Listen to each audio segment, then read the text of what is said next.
हाँ ब्रदर, क्या हाल है आपका? ठीक है सर जी, बहुत बढ़िया। कितना महसूस होता है? सर जी बहुत बढ़िया। तुर के दिखाओ। जादू टाइप?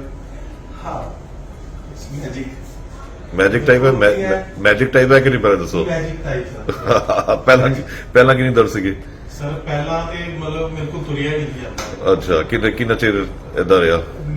4-5 महीने। 4-5 महीने, ठीक उस है। तो पहला कंडीशन पुरानी सी, हाँ। 5-6 साल हाँ, हाँ। बट हुण 4-5 महीने तो बहुत ज्यादा हो गई सी। ठीक है, तो ऑपरेशन ਨੂੰ ਕਿੰਨੇ ਦਿਨ ਹੋ ਗਏ? 4 ਦਿਨ?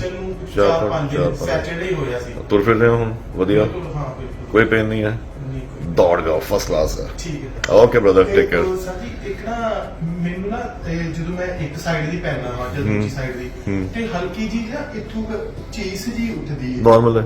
ਨਾਰਮਲ ਹੈ। ਜੇ ਰੀੜ ਜਿਹੜੀ ਦੀ ਪ੍ਰੋਬਲਮ ਹੁੰਦੀ ਨਾ, ਉਹ ਲੇਟੇ ਹੋਏ ਕਦੇ ਨਹੀਂ ਹੋਊਗੀ, ਹਮੇਸ਼ਾ ਤੁਰਦੇ ਹੋਈ ਹੋਏਗੀ। ਇਹਦਾ ਕੋਈ ਮੇਣਾ ਨਹੀਂ ਹੈ। ਅੱਛਾ, ਇਹਦਾ ਕੋਈ ਹੌਲੀ ਹੌਲੀ ਟਾਈਮ ਦੇ ਹਿਸਾਬ ਨਾਲ ਸਹੀ ਹੋ ਜੀ? ਆਪੇ ਸਹੀ ਹੋਏਗੀ। ਇਹ ਨਸਾਂ ਨਸਾਂ ਖਿੱਚੀਆਂ ਹੁੰਦੀਆਂ, ਇਹ ਉਹ ਵਾਲੀ ਦਰਦ ਨਹੀਂ ਹੈ, ਪ੍ਰੈਸ਼ਰ ਵਾਲੀ ਦਰਦ ਨਹੀਂ ਹੈ। ਪ੍ਰੈਸ਼ਰ ਵਾਲੀ ਦਰਦ ਨਹੀਂ, ਉਦਾਂ ਹੀ ਵੈਸੇ ਹੀ ਹੈ। Yes yes. ਤੇ ਹੁਣ ਮੈਂ ਕਾਰ ਤੇ ਬੈਠ ਕੇ ਜਾ ਸਕਦਾ? ਉਹ ਹਵਾਈ ਜਹਾਜ਼ ਤੇ ਬੈ ਕੇ ਜਾ ਸਕਦਾ, ਕਾਰ ਕੀ ਹੈ। ਠੀਕ ਠੀਕ ਹੈ। Okay brother, take care, bye bye. ਸਾਡੀ ਮੈਡੀਸਿਨ ਲੈ ਲਈਏ ਨਾ? ਸੇਮ ਮੈਡੀਸਿਨ 4 ਦਿਨ। Same medicine. ਓਕੇ।